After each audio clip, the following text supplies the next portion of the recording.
Yes, indeed. Welcome to the Bladtcast, and very excited to welcome back to the show for the first time in a long time, the one, the only, the great Mr. Rob Laurich. Rob, thank you for coming back on the Bladtcast. Thanks for having me, Christian. I really didn't have a choice. No, So, you showed up in my neighborhood. correct. On the other part of the other half of the country that I'm now residing in. Correct. And kind of not abducted, but coerced. No, I told you, I'm like, well, look, I'm going to drive you back to where I'm staying. I'm going to make you do a podcast, but the deal is I'm going to take you home afterwards.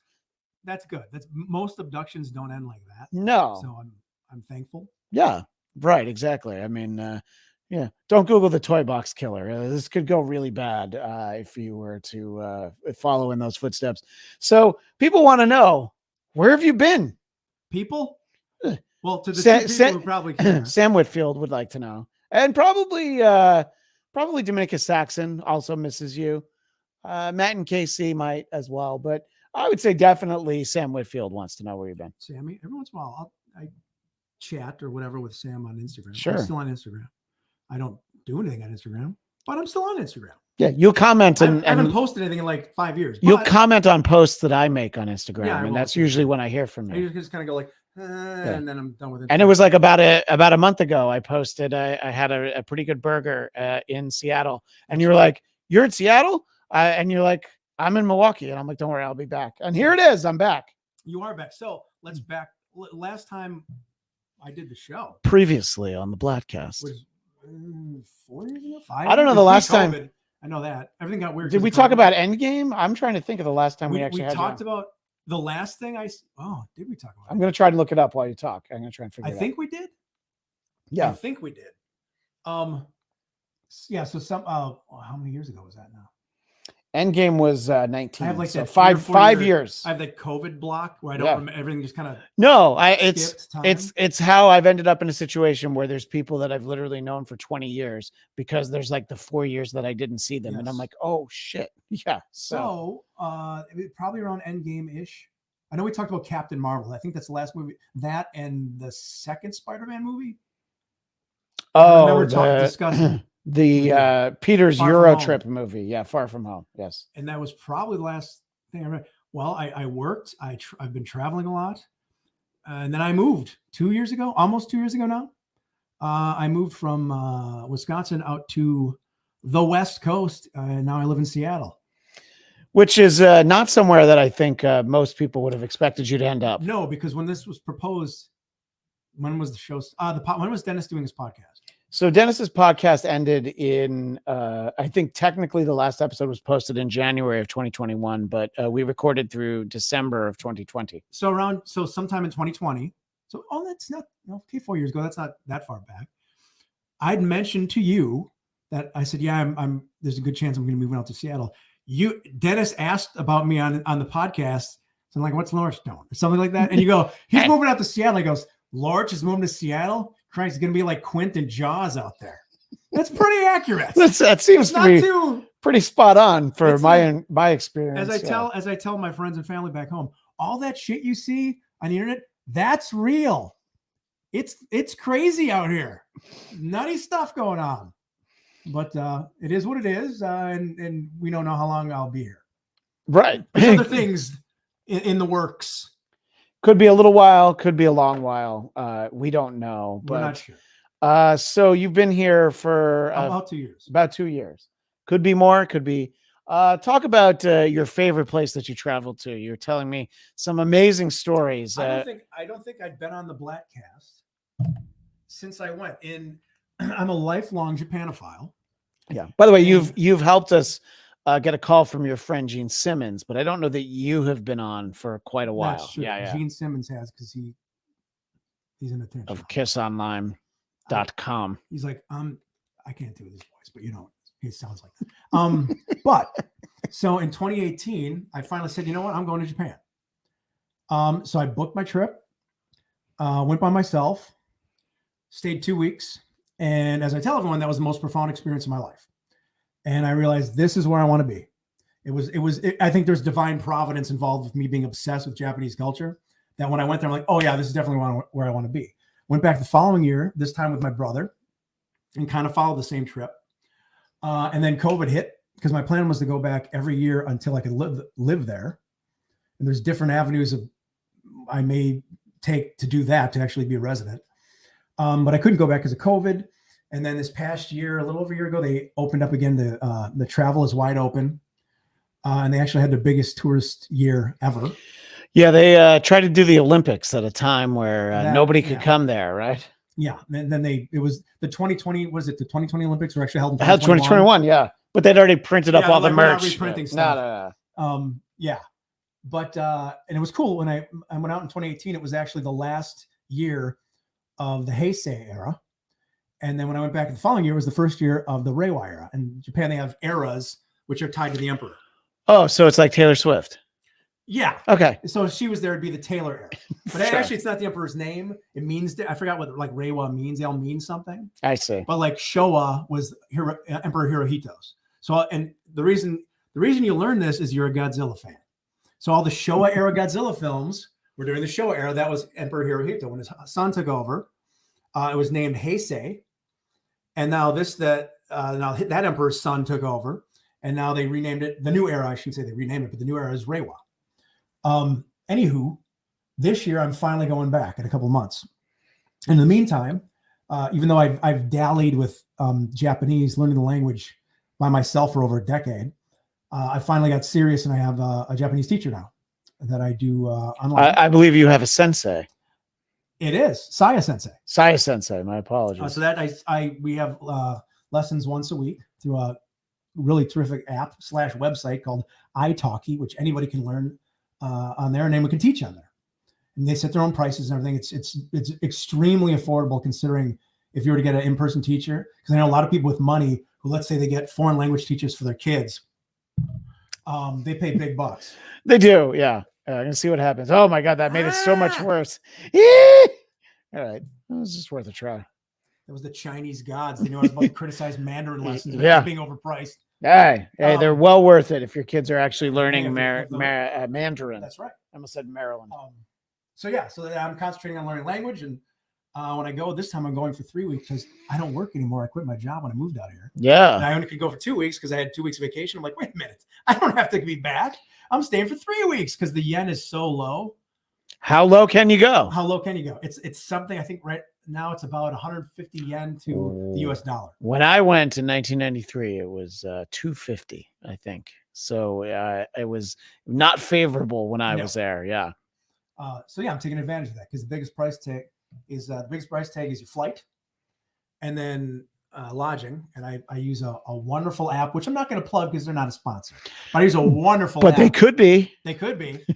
And let's just say, I think the regular price for all my hotels was it would have been something like 3,800 or something. And I'm paying, it was 3,600. I'm paying just under 1,000 because I get a lot of flash sales and everything. And anywho. So we have in the chat. So the rest of the money now I get to eat. You get to eat the money. Yeah. So in the chat, looking very cool with his avatar is the great Sam Whitfield. What up, Sam? Sammy. Who am I kidding? There's another thing I'm never going to do. Sam Whitfield. I did direct message him the link because there's no bigger Rob Laurich fan than Sam Whitfield. Dennis Miller's probably number 2. I'm about number 4 or 5, but yeah, I'm in the top 5 for sure. Right. Absolutely. I do have one fan up by my dad in Upper Peninsula, Michigan. Oh, okay. One guy who used to listen to Dennis, and he wants to meet you. I'm like, oh, yeah, he's nice. And Matthew Zizzo says, Christian, if podcasts were public appearances, you would be identical to Eric the Midget, the great actor, Eric the Midget from the Howard Stern Show. Thank you, Matthew. I know this lighting is terrible. I thought about just recording it, but I also wanted to interact with the live chat. Let's continue to tinker with our image and see what happens. I'm just ecstatic you said midget. Well, that was that's his name. You know what? As dumb as it looks, it's just better than blurring the background. It looks cool. It's fine. I mean that light should be off. Yeah. Live stream. See what I can do to your halo. Nope. Your halo's still there. It's there you go. Yeah, just sit up straight. And look, you're wearing the Osaka shirt. So talk a little bit about you're talking about being a Japanophile, and you were telling me a great story of a time that you happened to randomly end up in Yokohama. And I want you to share that with Bladtcast Nation. I want you to share that with Matthew Zizzo. I want you to share it with Sam Whitfield. Let me see if I can get Richard Diaz to watch this. Hold on. Are you going to call him, huh? I'm going to message him. I don't have his number. When most people go to Japan, their first trip, they do what's called the Golden Route, which is Tokyo, Osaka, and Kyoto, the three biggest cities, three most popular cities. And I did that, but I also saw a couple in between. And every time I go, I usually fly into Osaka and then travel east and end up in Tokyo. And I fly home out of Tokyo. And about an hour train trip from Tokyo is Yokohama, which is actually my favorite city proper, like big city. It's got Yokohama Bay is gorgeous. I think it's got the best skyline. And I on my first trip, went there. I went there on my second trip, and I'm going to go there on my third trip. On my first trip, I wanted to go to Yokohama specifically because I've seen it in 2 Godzilla movies. I mean, I don't know if you need a better reason than that. Yeah. I said, I'm going there because I've seen Mothra like smash. There's a building that looks like a sailboat. And I've seen somebody smash into that like twice. So I went to Yokohama my first time, pulled up, came in on the train, found my hotel, put my bags away, and I thought I'd go for a walk down in Yokohama Bay. And you keep a couple blocks away from my hotel, and I heard Oompa music, German Oompa music, beer hall music. And I said, maybe it's because I'm from Milwaukee and I've heard it my whole life. I'm hallucinating. Yeah. So I just followed the music, and there's what's called the Red Brick Building, which are, I forget, they're over 100 years old, these red brick buildings, which they hold a lot of events there. And they had giant tents set up, and I happened to show up in Yokohama during their annual Oktoberfest.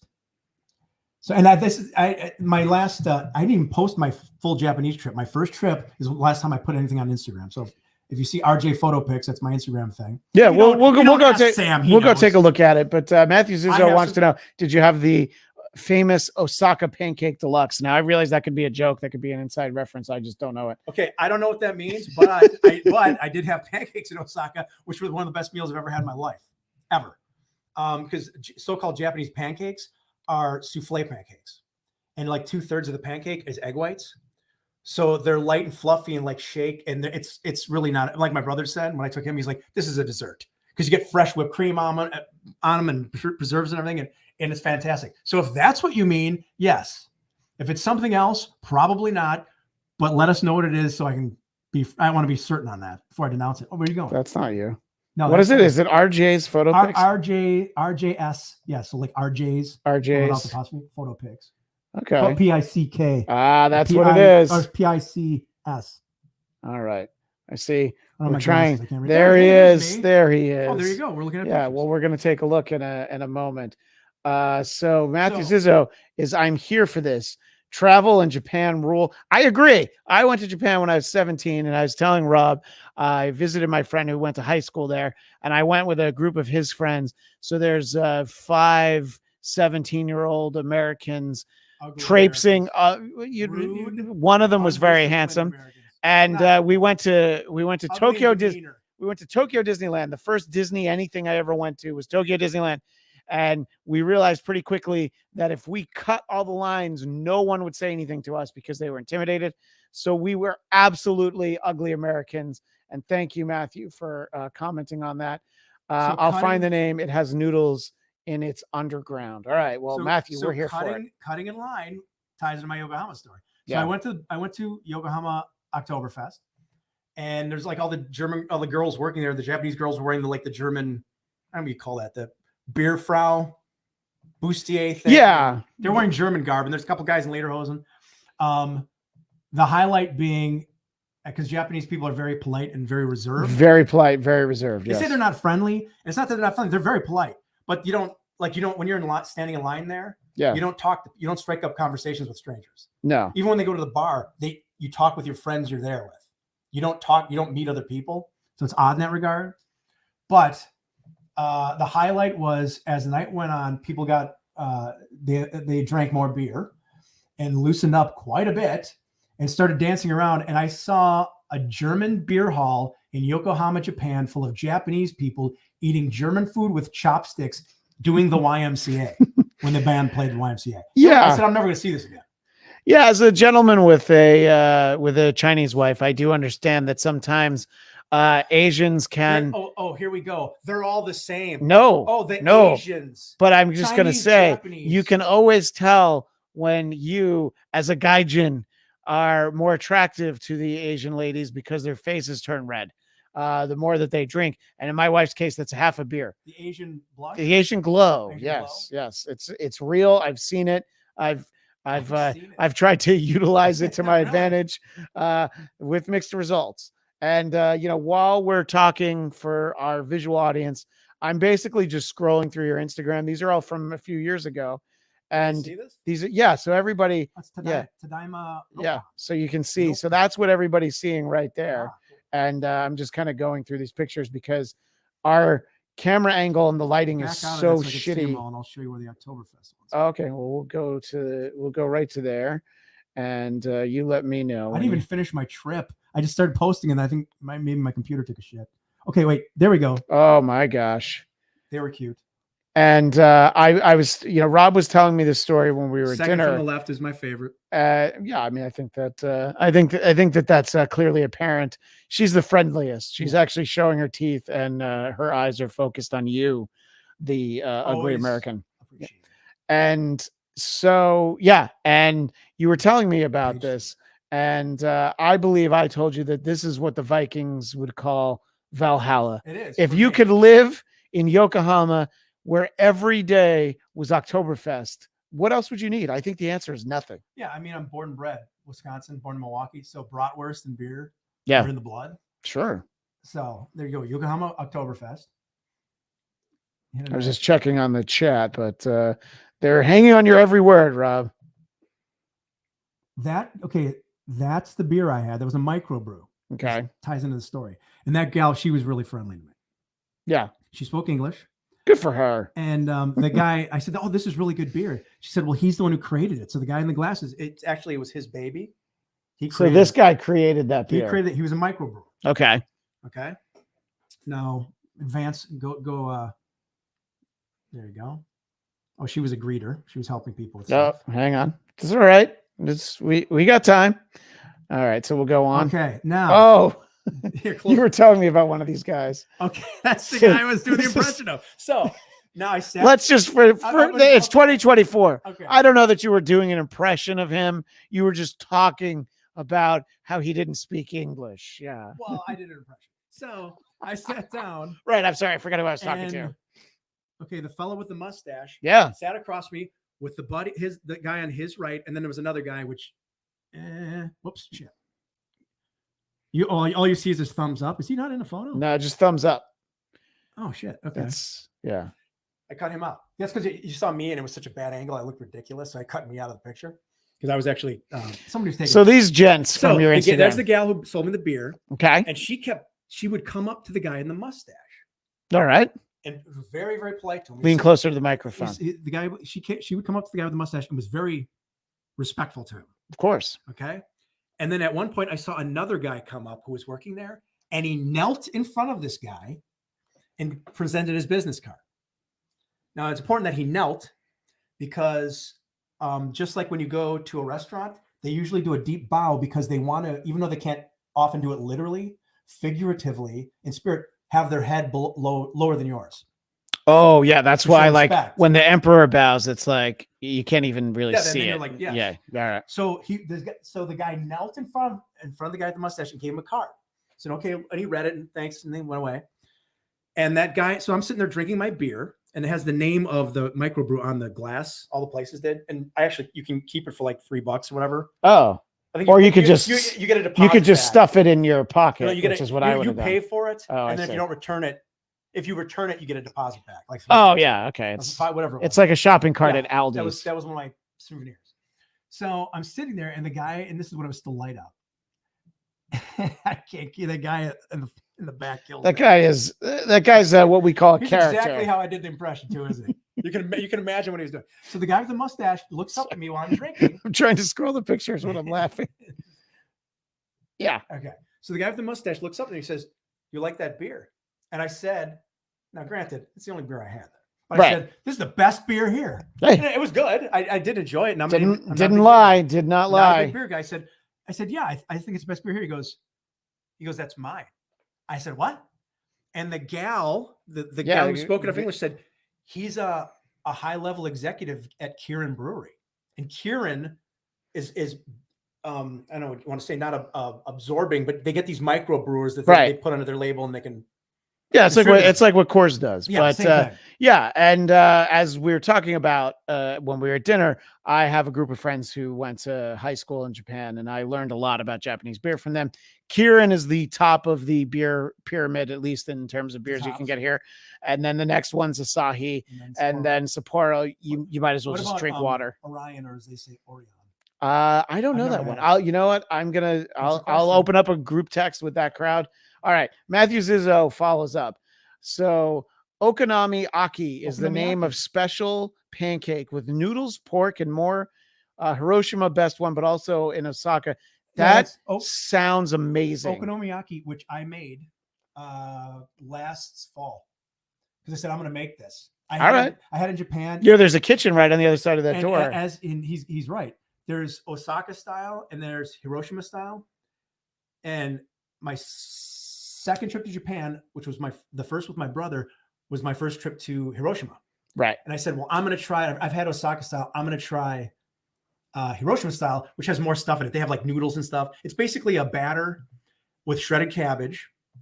And then in Osaka, they put like strips of pork on top. And okonomiyaki is a rough truncated translation of whatever you choose. So you can kind of do it. People sometimes call it Japanese pizza, which is dumb because it's not. Right. It is a savory pancake. But in Hiroshima, it's layered.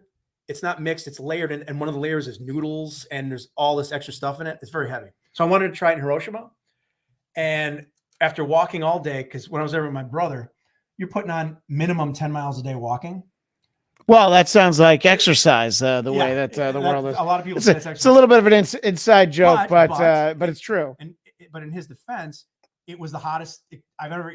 Neither of us had experienced heat that bad. It's so hot and humid. It's like how hot was it, or is this not a bit? No, it's not a bit. Okay. It's probably with the humidity like 90 something at 7 p.m. It was insane. That doesn't sound good, Rob. So we walked around all day, and then you go wash up at your room, maybe relax a little bit, and I said then we'll go out for dinner. And I went out walking around, and I was trying to get a hold of him, and he wouldn't get back to me. So my text was like, hey, where are you? Yeah. And 20 minutes later, what's going on? I thought we were going to go out for okonomiyaki. Then it was like, hey, some guys are looking at me. I think they're Yakuza. And I got weirder with my texts. Then I go, hey, I don't know where I am. You've got to help me. What am I going to do? Then like a half hour later, like, I'm in the police station. No one's speaking English here. They're going to find my phone. Help me. So anyway, he fell asleep. He was wiped out. He fell asleep. So I still give him shit about that. So I ended up eating at McDonald's. I did that when I was in Switzerland just because I couldn't afford to eat at restaurants. So I had a McFlurry for dinner one day because I'm like, I could probably scrape that together. Matthew Zizzo says this guy knows his shit. Good guess. Just wait till I ask him. Obsessions are underrated, my friend. Just wait till I ask him what he thinks about Kiss's End of the Road tour and the fact that they're all going to live on his avatars. Don't worry, we're going to get to all of it. Yeah. But this is the Japanese portion. So I never had Hiroshima, but he's correct. It's a different style, but it's good. I'm not a huge fan of it, but I like it. But back to Yokohama. So I'm sitting there drinking my microbrew, and the guy with the mustache, not that okonomiyaki, which you're looking at right now. No. I'll go back to that. The guy with the mustache says, you like the beer? He says, yeah, that's mine. And the gal said he's a high-level executive at Kirin. I said, wow. And he spent time, I think he went to school in New York or spent time there. So he spoke English very well. And we started talking. And they always, it's this guy that we're still talking about, right? We'll get to this. Yeah, now we have to. We'll get to him in a bit. We got like 4 jokes that I'm going to keep all in my head. Okay. Yeah, they're all going to stay in there. Are they appropriate? How can you tell the difference? No, I don't know. I don't know what it was. I didn't say anything. Yeah. So I started talking with them, and when you tell somebody, they said, "Why are you here in Japan?" Do you usually say, "Are you here for work? Are you in the military? Or what? What's your deal?" And I said, "No, I've always been obsessed with Japanese culture and TV and movies and history, and I was the right age during the early 80s ninja boom when I wanted to be a ninja like everybody else. I think we all wanted to be a ninja at some point. Yeah. I wanted to join the Hand and take out Daredevil. That's what I wanted to do. It's a good job, you can get it. Yeah. Which I never did. No. Or else you wouldn't be here. But so they asked you, and I said, well, I've always loved it here. And I said, I said, it's the cleanest, safest, most polite country in the world. And Tokyo is the biggest city in the world. And their crime is microscopic compared to any other cities, certainly American cities. Yeah. Which shows you we can have a lot of reasons and people can debate what it is. It's culture. Because it's not, there's instigators, but it's not accepted there. So it doesn't happen there very much. So I said, and the train system is fantastic. You have the best public transportation system in the world.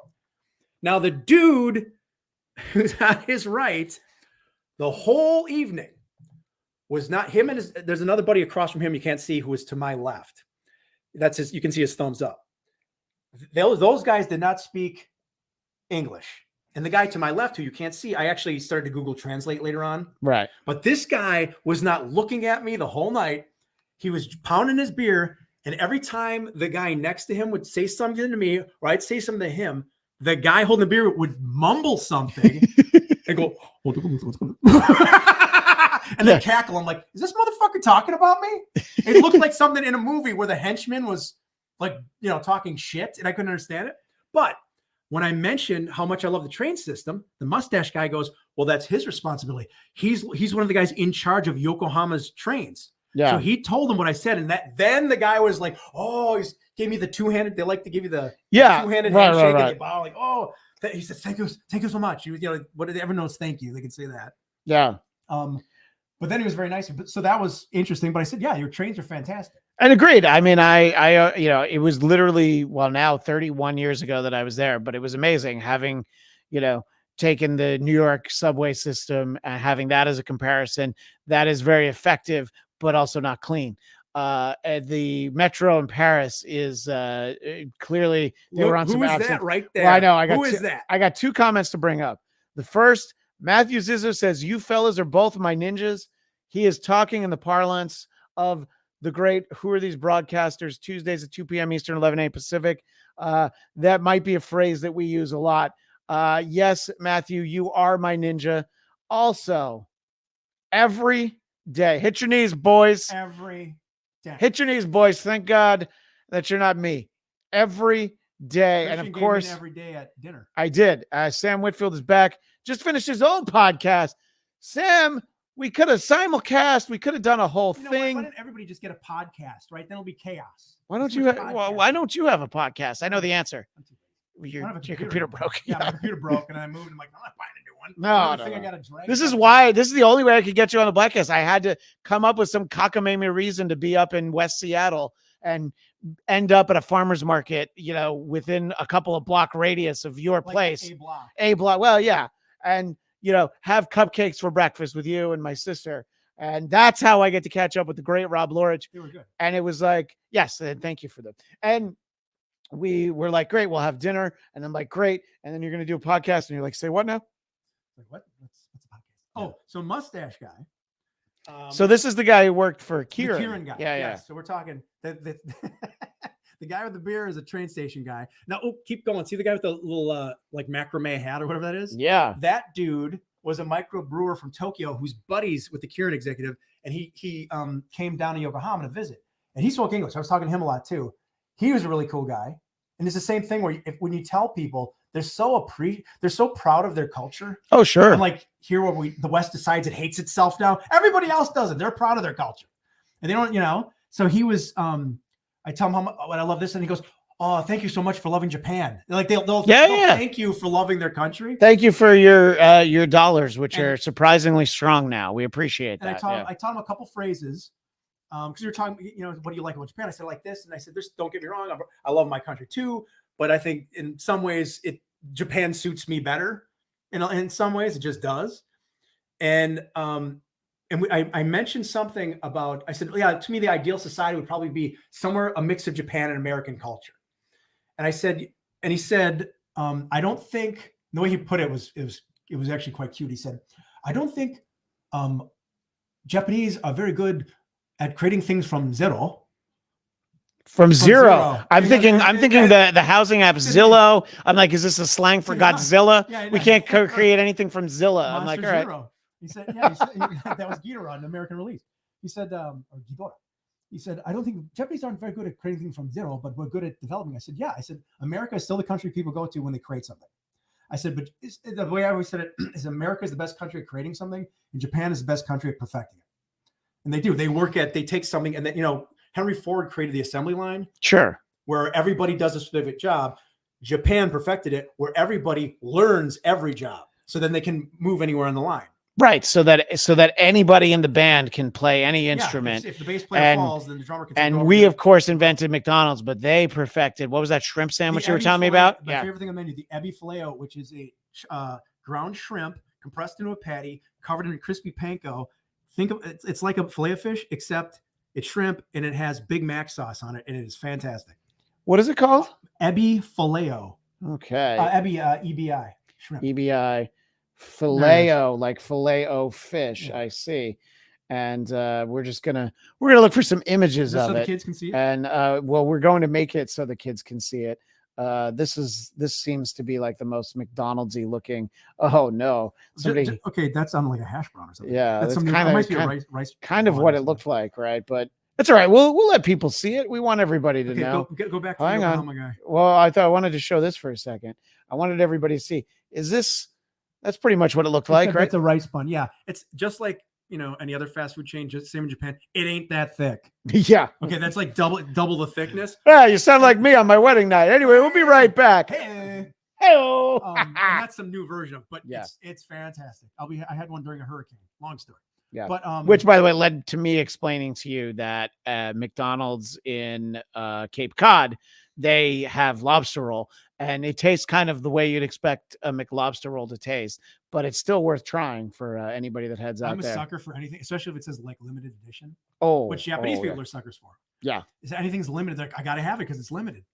But no, I will be having a minimum 3 of those in my trip because I want to have real food too.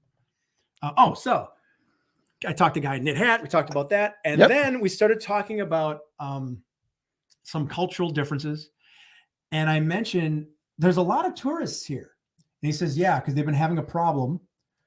It's with over tourism. Sure. And the government actually instituted a new program to help promote smaller towns and cities off of the Golden Route. Okay. So instead of everyone wants to go to Tokyo, Kyoto, and Osaka, as well they should, your first trip, but they want you to go to Nagoya or Okayama or Ehime or all these other smaller towns to kind of spread the tourist money because it's good for the economy. And the fact that, people living in Tokyo, it's getting really crowded with the tourists. Kyoto this is the first time I'm skipping Kyoto. It's so touristy and I'm a tourist. I get it. There's an element of hypocrisy, but I try to do as the locals do. And part of the problem is people not respecting the rules. Japan. You mean like cutting the lines at Tokyo Disneyland? Yes. Oh, okay. Like, horrible American children do. We were children. I think that's the important part. To tie it in, I went to Honda has a visitor center, and I went there because a buddy of mine loves Honda motorcycles, so I got him like a Honda mug. And there's a British guy who walked up to me while I was looking at, and they happened to be doing some Formula One. I don't know anything about Formula One racing, but some Formula One promotion. And this British guy comes up and goes, "So who do you support, mate?" And I go, "I don't follow this." He goes, "Oh, come on, you got to lie." He just walked away. I do like that, saying you got to lie. You got to lie. Yeah. So he walked out, and when I walked out, I came up and said, "Where are you from?" And he's British. He came over as a player one year for the World Cup. He stayed. He goes, "I just loved it here. Now I'm married. I got a kid." And I was asking him questions about like assimilating and all that stuff. He says, "Here's the thing," and you'll hear this from other people. Japan is a nation of rules. Social rules. We're not talking about laws, social rules. If you know the rules and you obey the rules, it's terrific. If you don't, you're going to have a problem. You're going to rub people the wrong way. You'll probably have a real problem. And it's been, like you said, don't skip in lines. When you're in a line, you don't skip. You respect other people. Another thing is great. But what if you're 5 big-dicked Americans? Because at least I'm assuming that's what we were. I was just speaking of dicks. All right. I think you might be honest. They don't need you back. Hey, there was a group of girls who I guess were skipping school, and they were kind of whispering and trying to figure out. Yeah, they were trying to figure out if their English was good enough that they could try to talk to us because they're trying to figure out like if they could ask us, "Do you speak Japanese?" But the phrase they kept coming up with was, "Do you speak English?" And then one of them was like, "No." So we never got to flirt with this group of 5 Japanese. Were they Gaijin hunters? I don't know. I honestly don't know. They want a half white baby. That's what they want. Well, That's the thing. hey, some of us have that as in our destiny, half white children. Kawaii, they're cute. That's what I mean, I am never going to disagree on that. I have some of those very cute children in my household That's right what you now. do. Yeah, thank you for forgot realizing about what that. I was talking about. I just made the connection. No, so they have a problem with over tourism, and so people are like they'll be walking down the street and they'll stop and start taking pictures and they're blocking traffic and all that instead of stepping over, all these little things that annoy them. And I said, yeah, there's most of the tourists here are Chinese, and I've had this happen 3 times throughout my trip. But this guy was my favorite. The guy with the mustache, the Kirin Brewery guy. Yeah. It's often said that Japanese people, they'll say Japanese people lie. And what they mean is Japanese people won't tell you the truth. And what they mean is Japanese people don't want to offend you or say anything negative. Right. So they use less in everything. They're not as blunt or one could argue honest. They're just not as direct is the word. Really? They're not as direct as this. So when you say, well, do you like this? Like you don't say no in Japan. Right. I just learned this in my Japanese lessons too with my teacher is say, hey, you want to go to McDonald's? Instead of me just saying, no, I don't want to go to McDonald's. I don't like it. I'd say, Makoto wa chotto.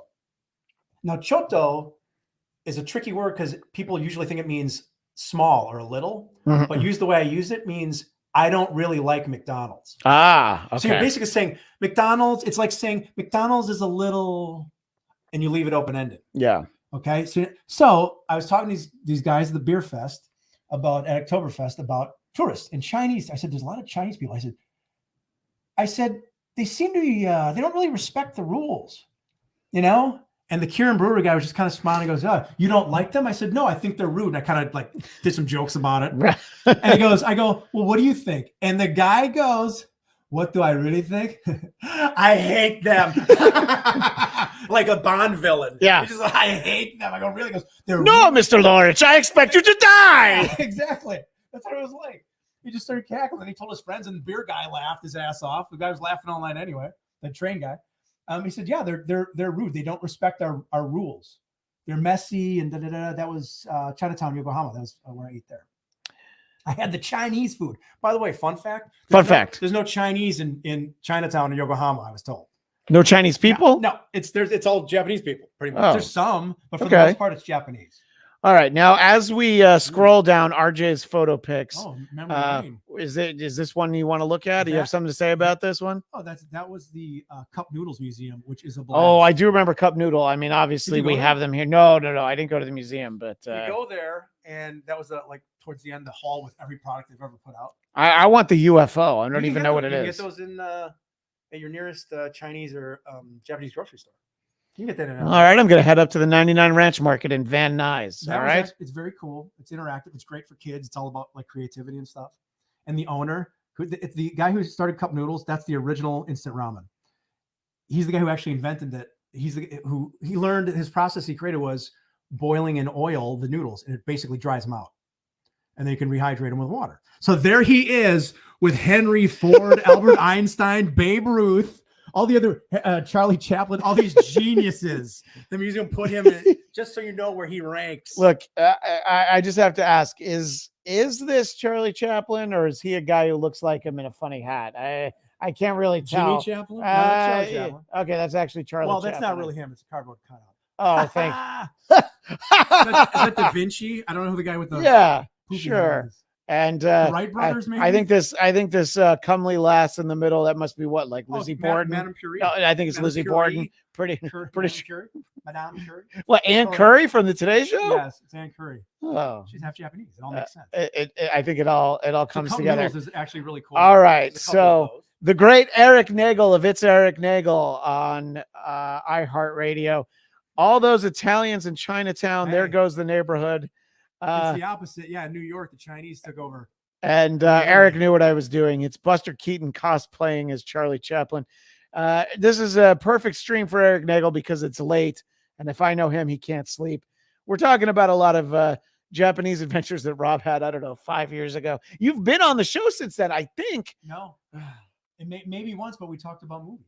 Yeah, well, we do usually talk about. We usually talk about Marvel movies, which, by the way, I need to spend a few minutes on that at some point. But we can still we can still look at some of your Japanese photo pics. Do we have any more on here? I think that was the last one of that. Oh, the cup noodles one. Yeah, we're out of cup noodles. So you tell me what you want to show off, and you can just touch the screen. It's fine. Yeah. This is what I was telling you about at dinner. Part of the tourist problem is, again, not respecting social rules. Yeah. In Japan, you don't touch people. Even like to tap them on the shoulder to get you don't. They're not. They still bow. They normally don't shake hands other than business situations. Okay. When friends meet, the funniest thing is when you see two women meeting, they don't like give each other a hug. They walk up and they stand about 2 feet away and wave with both hands in each other's face. Like, hi. Oh, well, that's how Farad Muhammad and I greet each other when we get together. I don't. Confirm that in the chat. Don't wait for the translation, Farad. I hug Farad, and then he's a great hugger. He's an amazing laugher and a great hugger. So this was taken in Gion in Kyoto, which is the geisha district. I really thought you were talking about Robert Guillaume, TV's Benson. No, that's a whole nother discussion I would like to have because I love. You want to talk about co-starring René Aubergenois, of course, Odo, yep, and I blanked on his name, who went on to play Neelix on Voyager, who I actually had a conversation with at a Trek conference. Oh, I ran into him at a party and I decided to not. Ethan, yeah, but I ran into Neelix at a party and decided to not tell him he was my least favorite character on my least favorite Star Trek show. I kept it inside. That's restraint. That's personal growth. Very nice man. Anyway, what are we talking about? Not Robert Guillaume. Yeah, so you can see they have the sign showing you don't touch geishas. Oh. Don't see how that's also considered very rude, is leaning against things or sitting down. Oh man, I'm you're lazy. Big leaner. And by the way, I'm tall. I'm not tall. Although when I was in Tokyo, I felt tall because there I was. You were a king. That's all the more reason why I should probably go. Don't smoke, don't eat, don't litter, and they're sick of selfie sticks, which by the way, the Chinese people still really love. A lot of selfie sticks. You cannot bring them into Disneyland. No eating that's part of the whole rules. Is you're not supposed to eat. You're not supposed to eat. You cannot eat there at all. No, you're not supposed to eat and walk. Why? Oh. Because if you drop something, everybody else is going to have to walk through whatever the hell you dropped. So when you get to the food stall, because they don't have rats. Yeah. I actually did see a rat. You did? I saw a rat. Oh, I saw him in China. That's for sure. Yeah. I saw one. But yeah, so you're supposed to, when you get something at a convenience store or a food stall, you take it, you eat it there. And then here's the trick. One of the biggest complaints of tourists who go to Japan who didn't do any fucking research is there's no garbage cans. They don't have public garbage cans almost anywhere. Occasionally you'll see one in a train platform. And maybe next to a vending machine, but usually they're nowhere in the public space. The reason is, and I don't remember the time now, if it's 30 years ago, 25, 30 years ago, there was a religious cult that put was it sarin gas or something in trash cans and killed a bunch of people. Shomon Rico. I remember that. I remember my friend lived there at the time. Shining Dawn. Yeah. I remember there's a fascinating but horrifying story. And I just sort of expected that sort of thing to start happening more often. Let's go to better things. Farad Muhammad, of course, rescuing us with shout out to Ethan Phillips. Thank you. Very nice guy. He confirmed that he's a great hugger. I think everybody knows that. Now he's hungry for ramen. And Eric says, in solidarity, I was at Super H Mart today, I know a Super H Mart at St. Mark's Place. I assume that's not the one you were at. But, Rob, have you seen John Wick yet? Is that a conversation you've had with young Samuel before? I remember that came out. I was very late on that. And then, yes, I did. I've seen all of them now. Great. Fantastic. It's the best action. It's the most consistent action series going right now. Eric says, we bring great shame to the House of Benson. My apologies. And then he, referring to the sign that we have on the screen right now, how are they not sitting and have such flat asses? I mean, look, that's truth to power, my friend. It's a great question. I have no answers. Why do they sit on the floor at home? That's why they have tatami mats. Oh, they have the low tables, right? Yeah. And like the tatami mats, which they like. Yeah. All right. So yes, we're talking about this sign. When tourists go there and they're all pissed off, there's no garbage cans. I explain why, because that gas attack by the religious cult. It's like there's and so a lot of people go and they carry their garbage back to their hotel because they don't know what to do with it. What you do is when you're at a food stall or even a convenience store, get what you get. If you're not bringing it back to your hotel, eat it outside the store, and then you walk right back in and you say, "Onegaishimasu, please," and you hand it to them. And they go, okay, and they throw it away. They'll throw away your trash. Yes, that's the problem solved. And again, most people, it's shocking how little research people do when they go to a country, especially when that's so foreign and so different. Yeah. And they just, learn a couple words, learn please, thank you. Where is this? How much is that? And excuse me. When I went to Sumimasen, when I went to China 10 years ago, the most important thing that I did was figuring out if any of the cities I was going to be in were the ones where they have the toilets where you basically shit on a hole in the floor. Squat toilets. Yeah. Now, I did see them in China. However, they also had what they called Western toilets, which are regular toilets. So there was a section. Human being toilets. They had human toilets, and then they also had the whole ones. And I just remember looking at it. And look, 10 years ago, I was a little bit more nimble than I am. No, I couldn't. My knees are shot. I was more nimble 10 years ago than I am now. But at 38, I'm not getting down there and doing that. I feel like that shit would be the last shit I ever took, because I'd fall over, crack my head open on the ceramic, and that would be the end. I'd be so concerned with my knees and back that I wouldn't concentrate on my aim, and it wouldn't go well. Yeah, no, I never saw one in Japan. Well, so don't touch the geisha. That was a problem. Yeah, don't touch the geisha. People would tap them on the shoulder, say, "Can I take a picture?" So I was in there 2018. I went back 2019. The following year, they passed new laws that you're not allowed to take pictures there now. No pictures. So I don't know if you have to ask permission. I snapped a picture of an actual. They're called Maiko, and I don't know if that. But the sign said, "Don't take a picture, Rob." No, it said, "Don't touch them." It said, "Don't selfie stick." They don't want. Selfies. But you can take a picture. But they didn't want selfies. Now they don't want pictures. Well, I once saw a sign that said, "Long-haired freaky people need not apply." So I just don't follow the signs. They're everywhere. Is my point. Everywhere. Yeah. Everywhere a sign blocking up the scenery. Blocking my mind. All right. So what else do we got going on? And again, Eric, I don't know what all that is. So you tell me if that means anything to you. You don't have to know. You got to be careful. He might be tricking you into saying something that'll get me canceled. Oh, yeah, right. My channel's not monetized. That's all right. Tori watashi o. Oh my gosh. I'm trying to see what my class.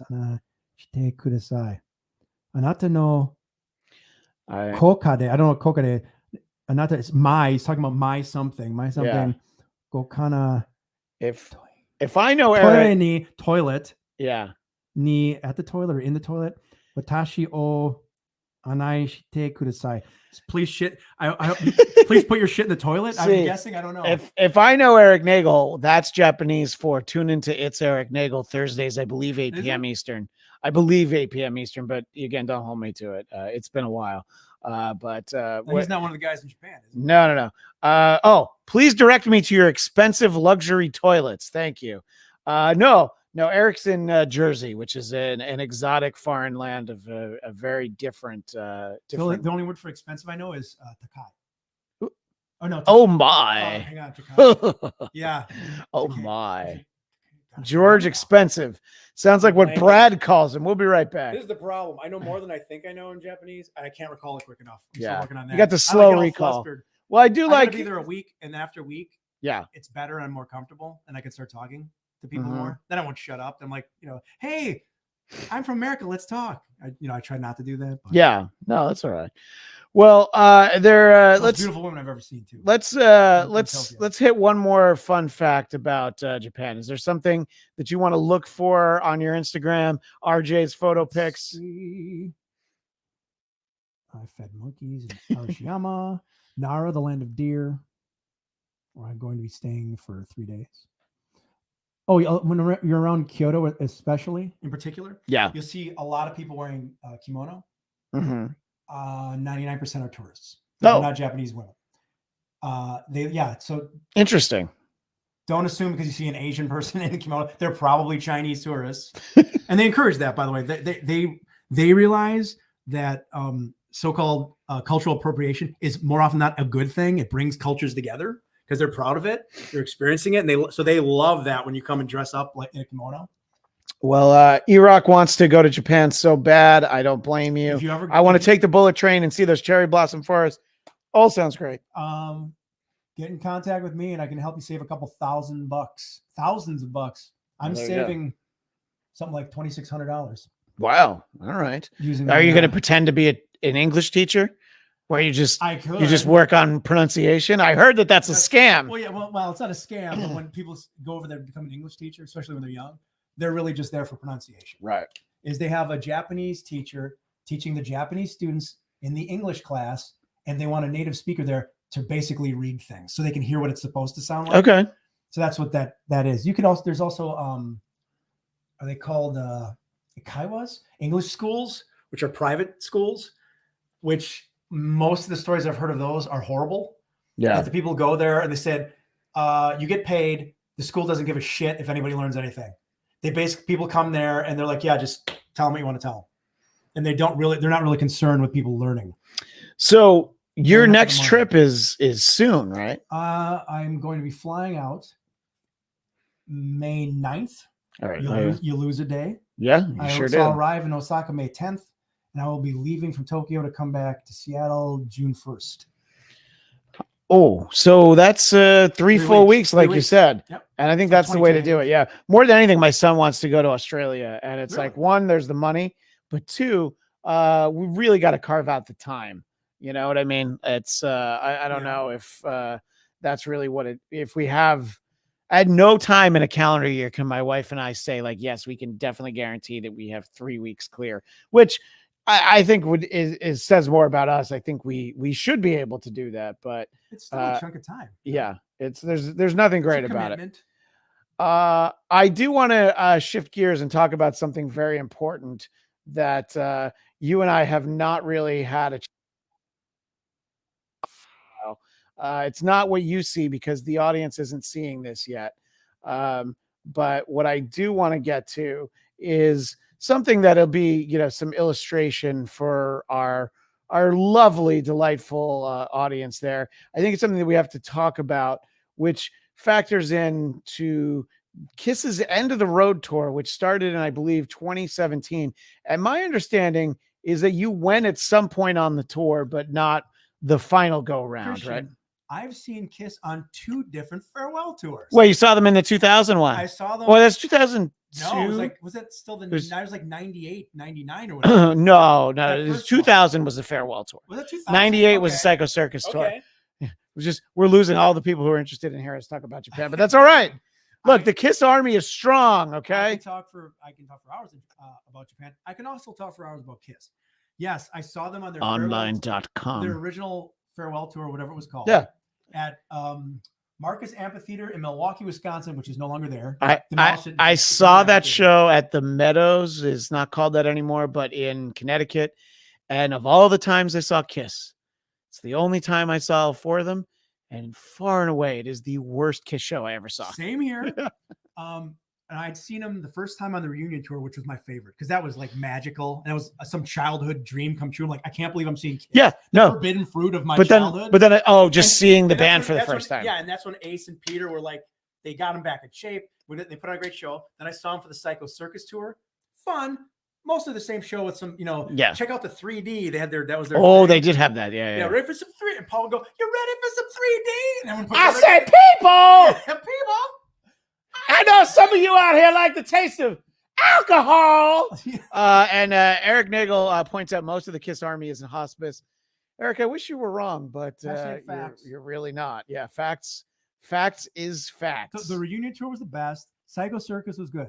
Then what was that first farewell tour called? Was it just the farewell tour? I think they actually called the farewell tour, and then they decided, well, actually, it's the farewell to the original 4. Yes, that was after. And then there's a permutation over the next couple of years. There's Peter's in, but Ace is out, so it's Peter and Tommy. Yes. And then it's like, Ace is in, but Peter's out, so it's Ace and Eric. So it was definitely a revolving door for a while. I went to go see them. I hadn't seen Kiss in a while. Literally like days before I drove cross country to move to Los Angeles.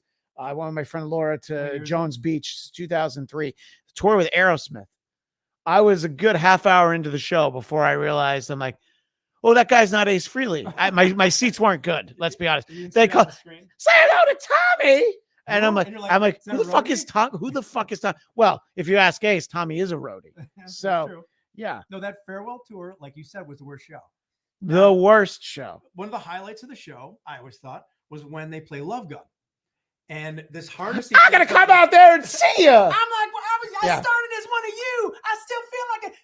Yeah, Do you mind if I come out there? Would you invite me out there? When I saw them for the last time in November at the Hollywood Bowl, like, I'm gonna come out and see you. But my hip hurts. Oh, it does. Yeah. So he hooks his platform boot into this like stirrup, and then he flies, and they start playing the intro of the Love Gun, and they play it and play it till he gets to a mini stage that's kind of in the center of the floor. Yeah. Then he performs Love Gun there, and then when they're playing out the song, he gets back and he goes back to the main stage. It didn't work at the. Oh, that's that show. Yes. Yeah, Gene had to sing it, and he doesn't know the words. It's actually amazing. Well, no, Paul sang. The flight stirrup thing didn't work. Oh, so he's okay. like, he's sitting there and it's not going. He goes, well, I tried. And then he just sang the song. The screen broke down halfway through the show. The screen wasn't working. It was on the fritz. And we found out when we got home, they misspelled Milwaukee on the tour shirt, on the concert team. So I have a Kiss concert team. Well, as Alice Cooper talks about in Wayne's World, Milwaukee. So maybe they spelled it that way. A good land. Well, I was using this recently for another episode, so I knew I could have the instant recall. I just showed my friend. I still have one of my kids. This is the first time I saw them at the Orange County Fairgrounds in Middletown, New York. Sunday, June 17th, a whopping $15. 2 nights later, I saw Aerosmith for $20. Either of those shows would have service charges higher than those ticket prices. And shout out from Farad from Wayne's World. We're not worthy. That's the first time I saw them. So these are the second and third concerts I ever saw in my life. First was Alice Cooper. Then I see Kiss. Then I see Aerosmith. Then I see White Snake with Steve Vai. And I'm like, oh, I guess all concerts are all really amazing, mind-blowing things. And then you find out that they're not. What's yours? First concert, Chuck Berry. Whoa, did he do My Ding-a-Ling? Yeah. That's before I knew what he was doing with his ding-a-ling. All that shit came out. Don't Google Chuck Berry's private life. Yeah. Please. I love his music. He's really important to rock and roll. Very important to rock and roll. He's an icon. Don't see what he was like in real life. No, we don't want to know. Yeah. Well, yeah. So I'm at the Riverside Theater on my birthday. I think it was my 15th or 16th birthday. So I was playing and my dad goes, you want to go? I go, yeah. Coolest thing I ever did with my dad. We went down, got tickets, last tickets on the balcony against the wall, but we were there. You were there. You got to see them. Cool. It was a great memory. So you saw them on the End of the Road tour. And by the way, that's what I was going to say before. That was the End of the Road. They said, this is the last time we're playing Milwaukee. Then it turned out, just like the first farewell tour was the last tour. Well, no, what it was the last tour with the original 4 members. Yeah. This was the End of the Road tour. Seriously, this is it. This is the End of the Road. Playing at the, what's it called? The Fiserv Forum in Milwaukee. We found out, oh, cool, this is the last Milwaukee show. Well, no, it's our last show in that venue. Yeah. Because they ended up coming back. They did that. They did that in LA. They played the 4th. Def Leppard. I went to that tour. That was great. That was a great tour. So the last time I saw them, had a massive sinus infection. Felt like shit, but it was a great show. Gene was like 10 feet above me on the arm at the end. Oh, nice. And that's when, I don't know if I want to talk about lip syncing. Let's just say it may have come up on the show before. Yeah. I love Kiss. I'll always love Kiss. Sure. But they used to do a lot of shit talk about how we don't use any pre-recorded tracks for lip syncing. And some people in that auditorium, I'm not going to point fingers. No pointing fingers. Later, we're lip syncing. Yeah. Yeah. Some people with really raspy speaking voices actually sing pretty well. They're older. I understand it. But when young Agent Starling and I, Will Sterling, we went to the show at the Forum, we actually ended up having seats right by where Paul came out and saw us. So we were actually we were over by the little stage. So it was a great show. And then that part was like crazy. But we went in February 2020 at the Staples Center, early March 2020. So there was a point like 2 weeks later, I'm like, oh shit, I was in a closed. That's when COVID was. Well, that's what I was going to say. I was in a closed venue with 20,000 people. So I sweated it out a little bit, but it turned out to be fine. And then we saw them in Chula. All tested, right? Well, not even everybody on the road crew was tested, as it turned out. But we went to Chula Vista, and I called in to Gene's publicist, and we got house seats, comp seats. And I can't get them. I explain this to people all the time. The level of working in show business that I have is that I can get free tickets if I'm willing to drive 2 or 3 hours. I'm like, the guest list is really full for LA. You want to go to Bakersfield? So how did you do? Like, hey, how did you get the tickets from this guy?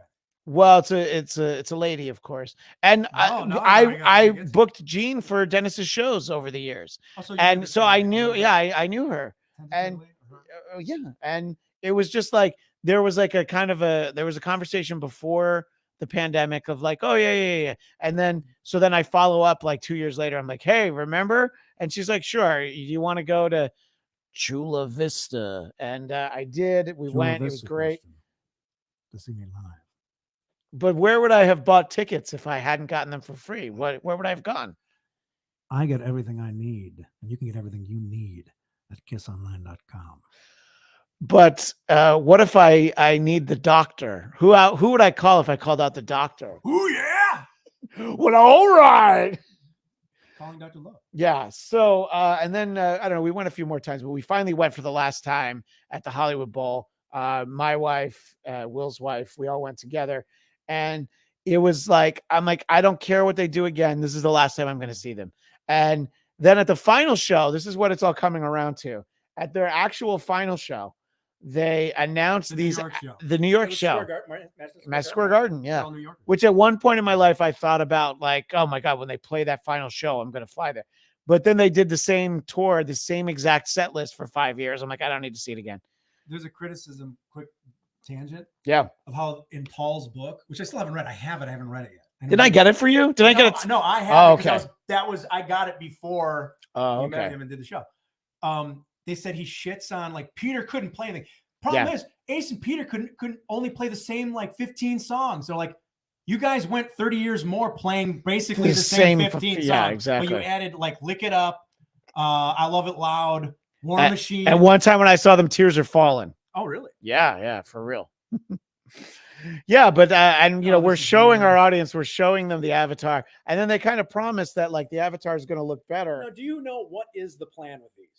Are you supposed to go to a venue and have giant screens like ABBA did for their not reunion? And CGI Kiss guys. Essentially, yes, it's that. Are they going to be playing live? No. There's no one playing. It's all pre-recorded. They're going to play the albums. Yeah, well, Kiss, there'll be live versions. And you're looking at their basically. It's more like they did a Ronnie James Dio hologram where his band was there, but his vocals and his image were from videos. And I don't think it worked. They did it with Roy Orbison. There were a few performers that they did it with. Do you think they're really done? Do you think they're never going to play again? No, I think they'll play again. I think that I think that they'd be more likely to play acoustic, not in makeup, maybe electric, not in makeup. But I don't think they're going to do all this. My brother, who's not even a Kiss fan, because we were talking about this venue, he thinks what they're going to end up doing is they're going to do a residency again in Vegas at the Eye. Because the Sphere. Yeah. Yes, because that they would. I mean, that is made for them. Yes. Yeah, that was made for Loving You. I went to their residency at what was then called the Hard Rock.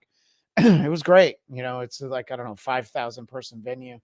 Where did you see that acoustic set? Like you, Will, and just you and Will? Yeah, Will and I went, and then a couple years later, Heather and I went. Like literally 3 days before she gave birth to Felix. We were driving out to a casino like 2 hours away.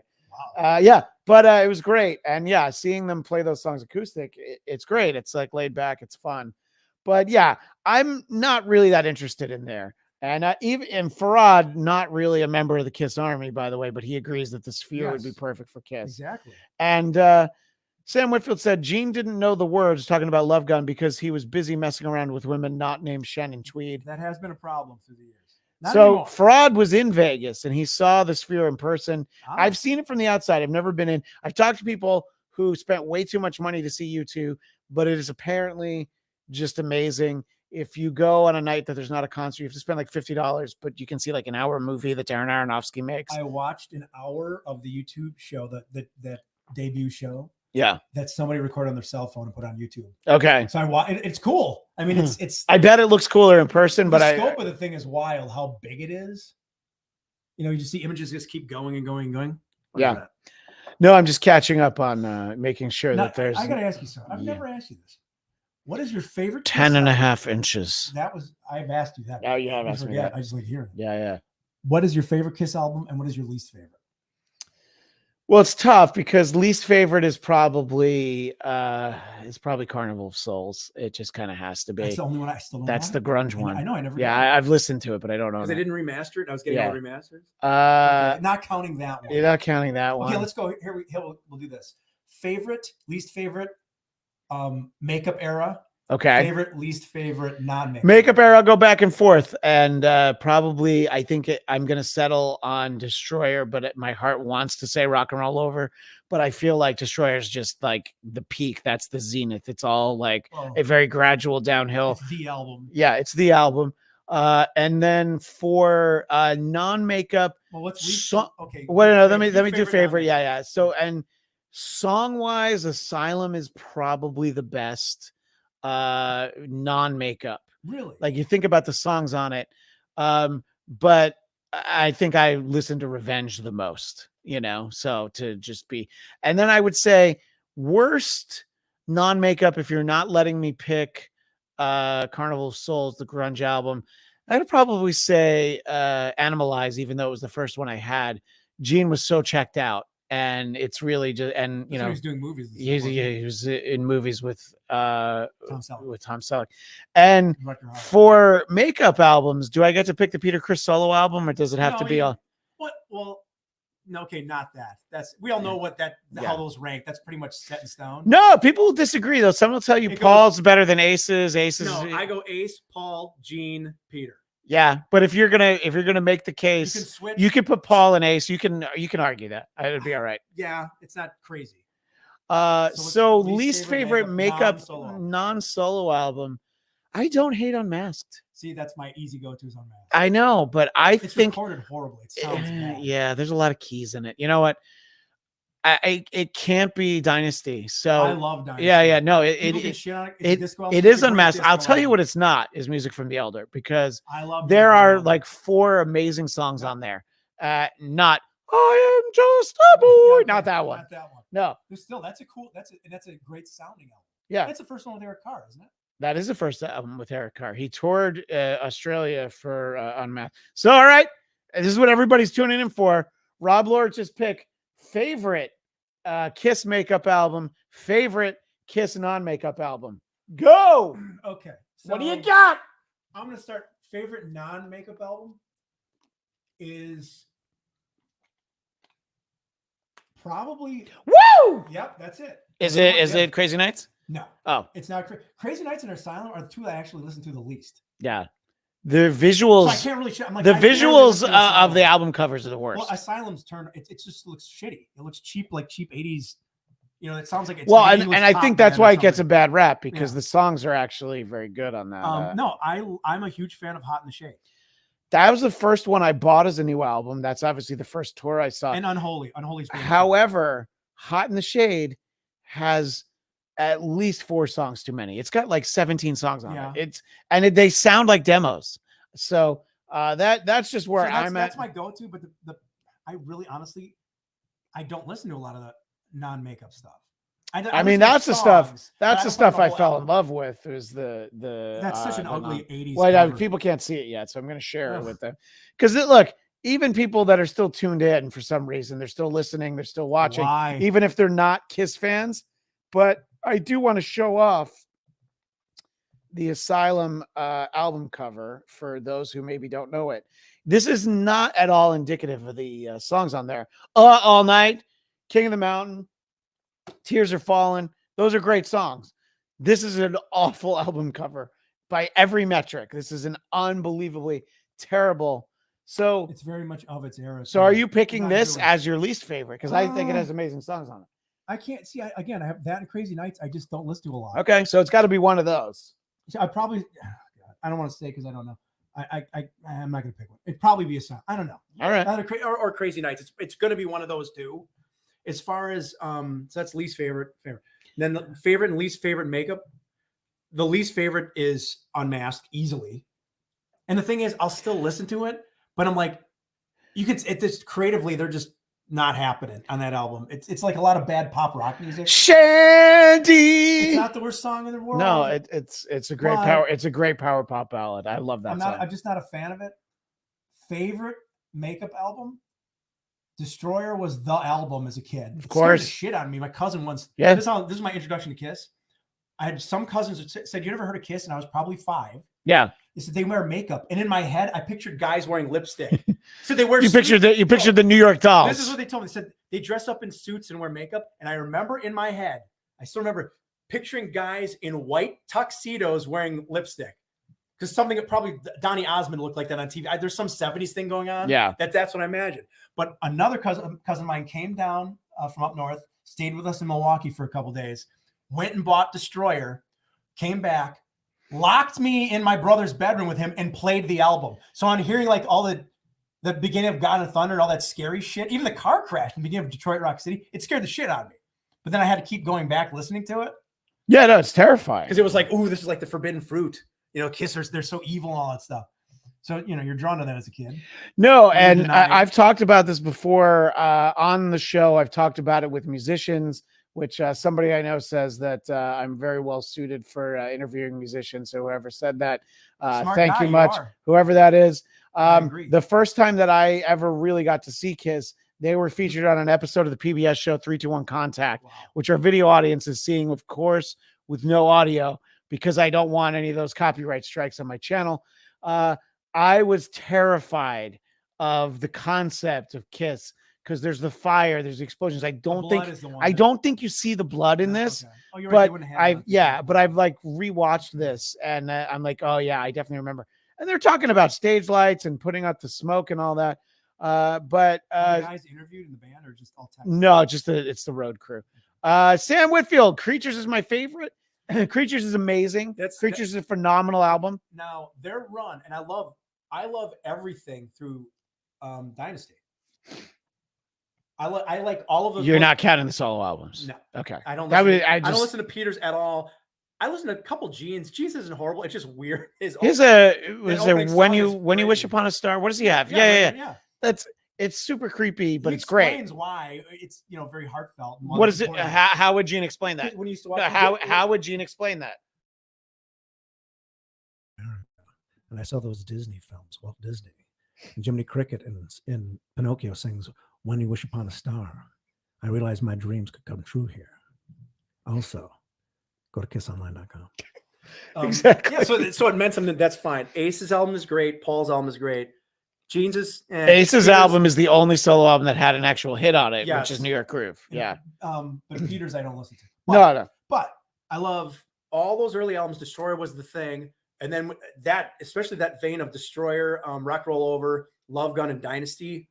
It's an amazing run. That's the Mount Rushmore kind of classic Kiss album. However, I learned something from having putting music. The first time I got an iPhone, I put music on it. Is I learned what really my favorites were. Okay. Because one of my favorite bands of all time, especially from high school, was the Police. And that was another band. Da-da-da. Yes. I finally got to see them on the reunion tour twice. And then I got that out of my system. I did too. I saw that. Yeah. But I always said my favorite album of all time is Synchronicity. Okay. And I said I love all. They only have 5 albums. They're all great. Regatta de Blanc. Third album. Great. No, sorry, that's their first album. Zenyatta Mandata. Dennis used to have a joke about that. But fourth album, second to last, was Ghost in the Machine. But I always said, when people ask what's your favorite album, I said Synchronicity. And then I looked on my phone to see what songs I put on there. Uh-oh. And guess what I discovered? I had more songs off of the Ghost in the Machine album than I did off Synchronicity. I said, I can't say Synchronicity is my favorite album of theirs. I have more songs from Ghost in the Machine. So yeah, I think Farad wandered away for a moment. Yes, what we're seeing is Kiss being featured on 321 Contact. It is the first time that I saw Kiss and that I remember seeing Kiss was on 321 Contact, and I was terrified. So by the way, Sam also said Psycho Circus is my least favorite. It's not really a Kiss album. Ace and Peter barely play on it. Yeah. Revenge favorite non-makeup. Can't disagree with that. Choices. Yeah. No. So anyway, using that metric, which I encourage everybody to do, because it might surprise you. Yeah. When you see what songs are placed on there, unless you're doing whole albums. My favorite Kiss album is Creatures of the Night. I mean, it only has 9 songs on it. So, but they're all, I like pretty much all of them. I mean, I like them all, and at least half of them I love. And I think I had another debate: which album is harder? Is a heavier album, that or Unholy, and I say Well, Creatures. Unholy, that's Revenge. And Revenge. I would say definitely Creatures because it's heavy because Eric is wailing on the drums. yeah, Eric Singer's a great drummer, but as our friend Dennis Miller would say, Eric Carr, he beat those drums like they owed him money. Pop, pop, pop, pop. Yeah, see, I called out Farad. He had to step away. That's also when he first knew about 321 Contact. Sorry, when he knew about Kiss was from 321 Contact. All right, so yeah, and look, they can do more shows. They can do something. I would definitely go to another casino acoustic gig. Yes, but I'm not going to pay for an arena show. No, it's especially because it's the same show for 5 years, and I saw it like 5 times. The only way I would do that again is if I knew somebody who had never seen them who wanted to go and said, "Hey, you want to go?" Then just to see their experience. So because it's always fun. I would take either or both of my kids, but I would rather take them to see a great Kiss tribute band like Mr. Speed because honestly, it's a better show. The music's better. Yeah. So all right. So you're gonna get free tickets again after that. No, probably not. Well, I could get free tickets to Mr. Speed though, so that's true. All right.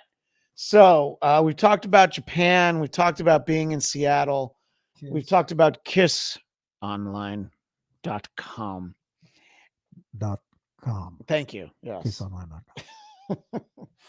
And there you'll find Kiss condoms and Kiss coffins. We'll get you coming and going.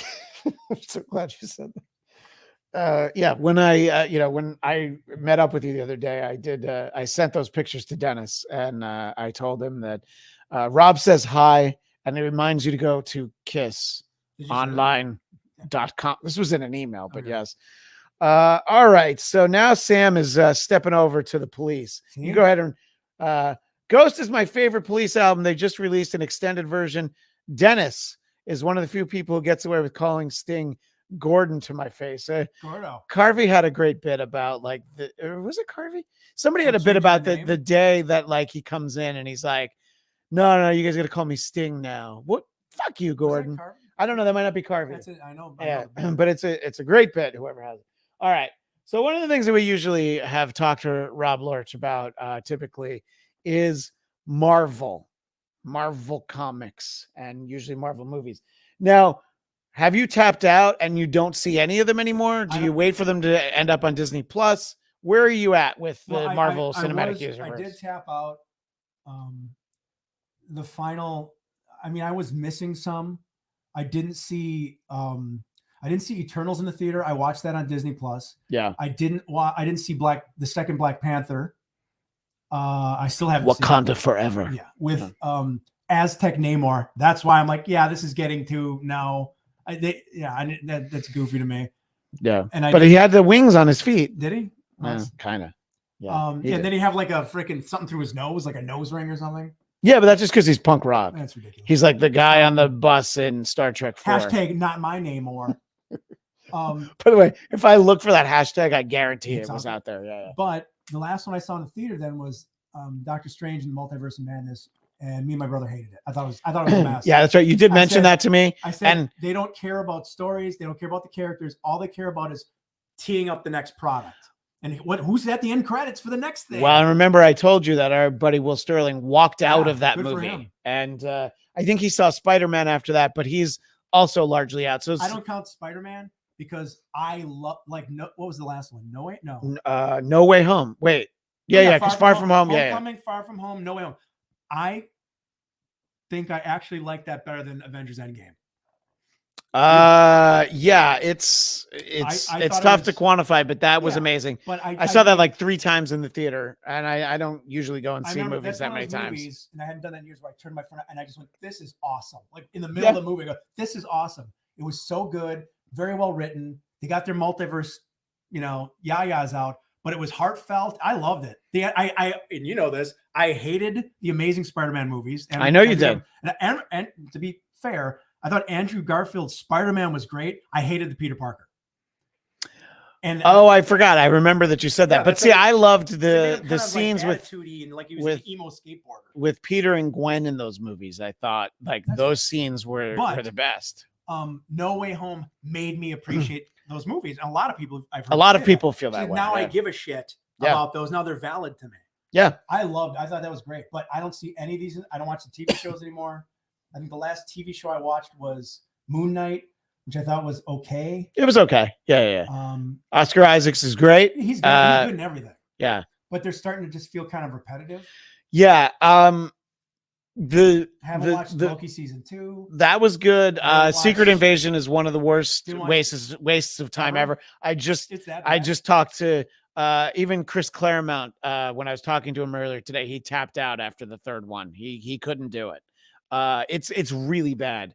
This is a No Way Home was the last Marvel movie I saw. The MCU ended after Endgame in my book, but you just said you saw. That's Yeah, but you're right, that's except- you did but except that was the one. no, but it's Yeah. the same thing because Will's the same way. Sam, what you're talking about, people make exceptions for Spider-Man.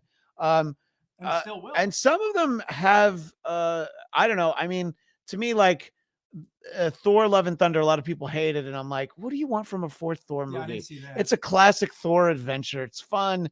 You don't have to have fun, but it's goofy. And I saw the Marvels with my kids. I could bring my kids to one. There's a lot of kiddies in it. And I just had fun with it. I like those characters interacting together. But at the same time, anybody who's like, yeah, I'm kind of over all of it. It's like, it's fine. Just, they're there if you want to watch them. It makes it easier that they're on Disney Plus, within only a few months. But I'm trying to think of what was the last really good one. And I mean, it's, outside of the Spider-Man, and it's Endgame? hard. Yeah, I mean, sure. Endgame, but I mean, I never since saw then, Ant-Man and the Wasp. Ant-Man and the Wasp was all right. Ant-Man and the Wasp, Quantumania, again, a lot of people had some issues with. I was just like, I don't know. think It's like 4 of them I've missed yeah. or something like that. 4 of the last 5. So, and do you have any kind of twinge of like, oh, maybe I'll check that out? No, yeah. I mean, I dropped Disney Plus because I'm like, I'm not keeping this just for this stuff. We already have like 3 pay services. But 3 what streaming services. about disappointing Star Wars content? Yeah, that's Are all you? garbage too. I don't want to watch it. all right. But Wait, did you watch Andor? No. Okay, But that was like a grown up, the only grown up yeah. Star Wars show they ever everyone's made. like, this is the show you guys should have banked on. Yeah, right. but But the one that seemed like it should be the worst idea But is like, actually no, the let's best have show. Jack Black and Lizzo. I saw that whole. No, that's Mandalorian. yeah, that's what Well, I'm saying that's what I said they got about that goofy is with that. is that the Mandalorian turned into Love Boat that third That's a good way season to put it. because it has Jack Black and Lizzo, and depending on who I talk to, And Sid Caesar and Gavin McLeod. I mean, if Sid Caesar and Gavin McLeod Well, somehow were on an episode of the Mandalorian, Marvel Zombies. Now uh, Marvel is connected to Disney, which is yeah. connected to Star Wars. It's all one. it's But no. Truth be told, eventually, and now because streaming services, all of them are kind of in the shitter in one way or another. yeah. And they're starting to farm each other's products out. It's gonna show up on one of the streaming services I have. Yes. So that's and eventually, sure, I'll watch them. Of course, I'll watch them. I mean, I haven't seen a DC comic book movie since Batman v Superman in the theater. So when they come on HBO Max, I watch them. So did you see The Flash?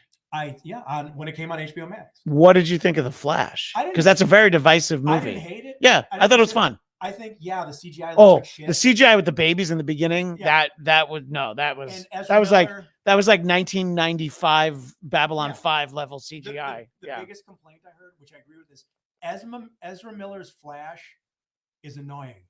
Yes. Too annoying Ezra Miller's is worse. It's twice. It's annoying It's squared. Double your pleasure, double the annoyance. You I watch the agree. movie because I want to see Michael Keaton. Yeah. And I was surprised how much I liked their Supergirl. I thought that, or Superwoman. She's Supergirl. She was Supergirl. Yeah, she was good. I liked That was her. a yeah. cool iteration. So, and the fact that, well, I don't want to spoil the movie, but It's okay. The movie's been out for like a they while. lose basically at the end. Those two Yeah. are like, they're gonna die. Yeah. You can't. That fix it. you can't fix it. Yeah. So no, it's again, it's a fine watch. It's okay. I'm glad I didn't pay for it. Yeah. Because there's something in the human psyche is it's different when you watch it at home and you didn't go out of your way and spend $18 or whatever it's up to a ticket, plus getting concessions. It's ridiculous, Yeah. A date out for 2 is like $80 now. or whatever it comes out to. I don't know. It was make my wife pay, so I insane. have no idea. I have no idea what going to the movies costs. So but, but when you see it at home, yeah. but it takes something like the Marvels, which I haven't seen. I'll watch that eventually. The fact that to see that movie, You had to see umpteen movies before it, plus like 2 series. You should have watched WandaVision. WandaVision and Miss Marvel. And Ms. Marvel. You should have watched both of them. You could, if you had to skip one, you could skip WandaVision. I actually like WandaVision. I thought it was good. I thought that they did bad. not stick the landing. It ended very Yeah. weak, and I was very disappointed because I loved it so much when it started. Ms. Marvel, I like the character. I thought they did a good job with her. It definitely helps to have seen that before you go into the movie. My daughter Lucy knows Ms. Marvel from the preschool Spider-Man show, Spidey and His Amazing Friends. But I did take, so that's a big part of the reason that I took both of the kids to see the Marvels in the theater was because of how much Lucy likes Ms. Marvel. You know, it was part of the allure, part of the reason that excuse me, that I went. And I don't know. So I get it though. You know, you can stay checked out on everything, but the idea that you still want to, that you still have enough of the interest where you'll probably check it out at some point, right? There's only so many hours in the day. Yep. I haven't read a comic book, an American comic book, since Captain Marvel came out, because I read like every Carol Danvers up to that point. Oh, I remember you doing that. That's right. You were. I think I talked to you. No, I definitely talked to you. Like 130 because it was like around the time of the Captain Marvel movie. Oh, I see. Yeah. I definitely talked to you. Yeah. So I haven't. So okay, here comes another stereotype. I read manga now exclusively, and it is fantastic. Yeah. Well, by the way, this is the crushing. By the way, I read manga now is the I only drink craft beer for comic book fans. Kind of, yeah. Oh, I only don't watch television. Yeah. I only read. I only have whatever that press coffee is that people make. The whatever, French press. Oh, I only French press. But it's true. Yeah. You know, have you ever read any manga? Like, you know, I flipped through. Would you read some if I pick something for you? Absolutely. It's in English, right? Yes. All right. If you can read right to left, you get used to it, by the way. I don't know. I already don't know about it. Incredibly original. They're crushing it the last couple of years, especially. Yeah. So one of the things that I ask Chris Claremont about next time you talk. Well, I just talked to him for 2 hours and 20 minutes. But next time I should do what? You talk to him. Ask him if he reads. I manga. I think he does. I think he does. Marvel? Well, that's what I was gonna get to. You know, trying to. The kid, she's cute. She's really cute personality. Yeah. So this is Iman Vellani, who plays Ms. Marvel, and she also co-wrote Ms. Marvel title, and she did an in-store signing in North Hollywood. And boy, this version of the picture looks really, that's what I was looking for. What's she holding? So my daughter Lucy, on her birthday, went to the in-store. That is a Flurkin. That is Goose from the Happy Meal. She's got the Ms. Marvel shirt.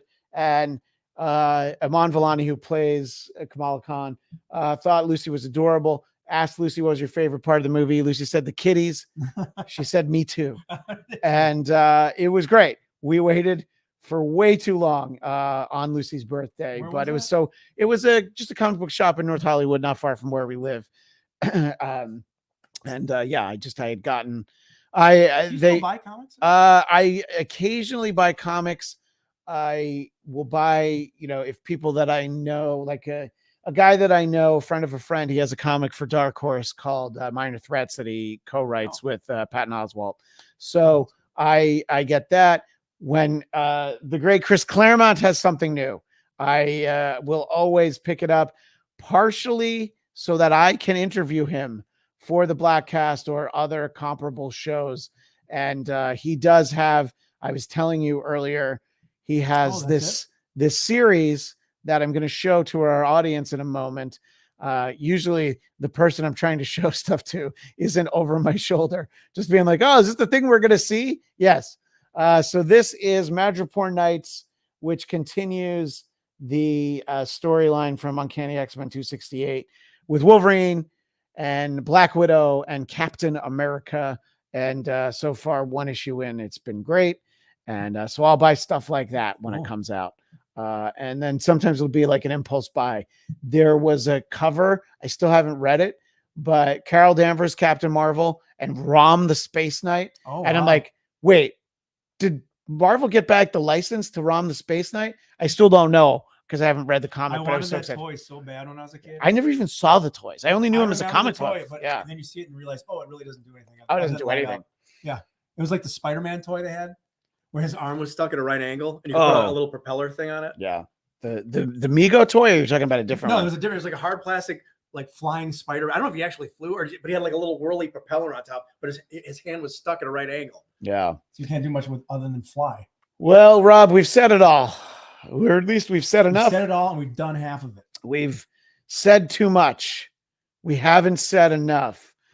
So if people do want to keep up on your Japanese adventure when you go in May, you have to upload it I'm to skipping Instagram. like 3 trips. Yeah, I've multiple. Just go to this one. Because that computer crashed and everything's on a hard drive somewhere. Yeah. So I'm just gonna actually go from my phone and Yeah, post just stuff. post the pictures from your phone. That's Um, what I'm trying to tell you, Rob. What is my Instagram? RJ's photo pics. Yeah, RJS photo. PICKS. Yes. All together. RJ's I think photo pics. PICS, not Oh, PICKS. sorry, I keep saying K. Yeah, yeah. So and I'm that's where thinking dick pics, and I'm combining. that's in my where head. people can see you. And if you follow it, you might get a bonus. And I might slide into your DM. somebody, slide into Rob's DMs. No, No. Well, it depends. Mm, Depends on how you look in an Oktoberfest outfit, True. So I'm so glad that we did this. We will have to do it again because I'll be back. And now that I know, look, you can either borrow your brother's computer or you can do a show like this on your phone. You can use StreamYard, this program we're using right now. You could use it on your phone. And Sam Whitfield misses seeing you on X, which is what Twitter's called now. What's X? Yeah, X is the new name for Twitter. A lot of people came back to Twitter. Anthony Cumia of Opie and Anthony was reinstated. Alex Jones was reinstated. Donald Trump was reinstated. But who is still banned from Twitter? This guy. Rob Laurich. You know what's funny about that? Is I'm like, I'm banned. When I want to delete my account, I can't. Because you're banned. Why? Because I'm banned. Yes. I'm not allowed to I can't get access into the part of the thing Nope. where you delete your account. So I'm stuck in limbo. Yeah. It's stupid. It does sound stupid, doesn't it? Well, that's all right. It's not as much fun over there, but you can always find me, Twitter and Instagram, Christian DMZ. And I don't know what we got coming up. We got some more fun stuff. We're going to talk some movies. We're going to do our Oscar special with the great Christian Toto from HollywoodandToto.com. And I know we've got a big show coming up for St. Patrick's Day. We're going to talk about Leprechaun and Leprechaun in the Hood with some special guests, let's just say. We'll talk about that in the weeks ahead. Well, you don't know who any of them are. It's not from a universe, People watching this on YouTube might be interested in some of the people that'll be on it, but we're not going to talk about that this time. And thank you in advance to Farad Muhammad, who for the audio version is the announcer of the Bladtcast. Glad that he was there in the chat. Glad that all of you were able to stay up late for us. I know that for some of you, it's almost 1 a.m. And for Rob and I, it's almost 10 o'clock. I've got a flight at 6:50. So this seems like you don't. This seems like the time to throw in the towel. So we're going to leave it there. We will see you next time on, how would Gene Simmons say the title of the show? We'll see you next time on KissOnline.com and the Bladtcast.com.